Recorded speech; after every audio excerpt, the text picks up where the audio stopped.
Cars.com Auto Review. Hi, I'm Joe Wiesenfelder with Cars.com, and this is a completely redesigned Jaguar XJ. It's Jaguar's full-size flagship sedan. It competes with the likes of the Mercedes-Benz S-Class, the 7 Series from BMW, and some others. The XJ has the new styling direction from Jaguar. We've seen it first in the XF.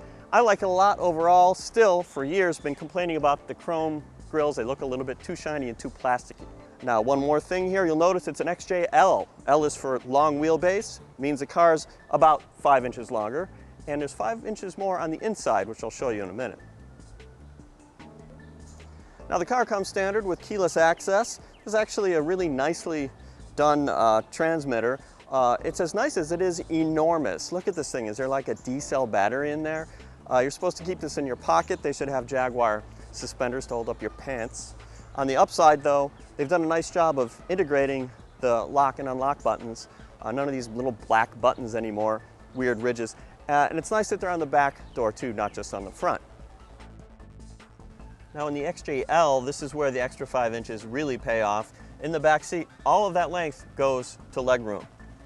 Pretty good. Now, it's not like the regular version is particularly crowded. It's a respectable amount of backseat legroom, but not as much as in the S-Class from Mercedes. Strictly by the numbers, the legroom is a little bit lesser in this car than in the previous generation, but overall, I'm still comfortable and it feels like a bigger car. Strange thing about the XJ, it was big on the outside, always felt a little snug to me.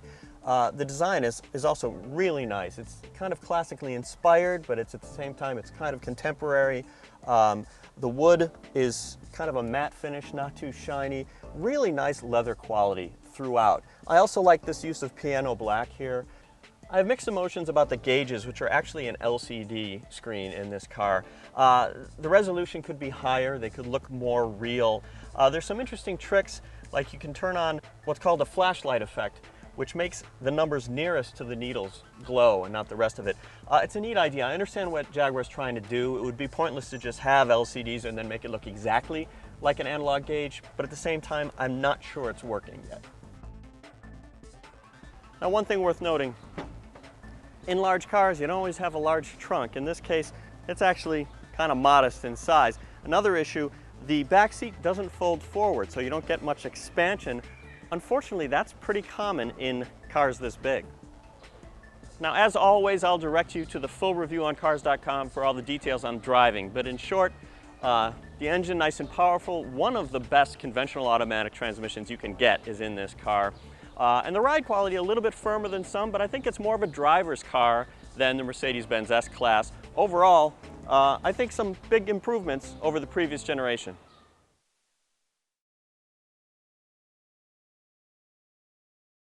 For more car-related news, go to Cars.com or our blog, KickingTires.net.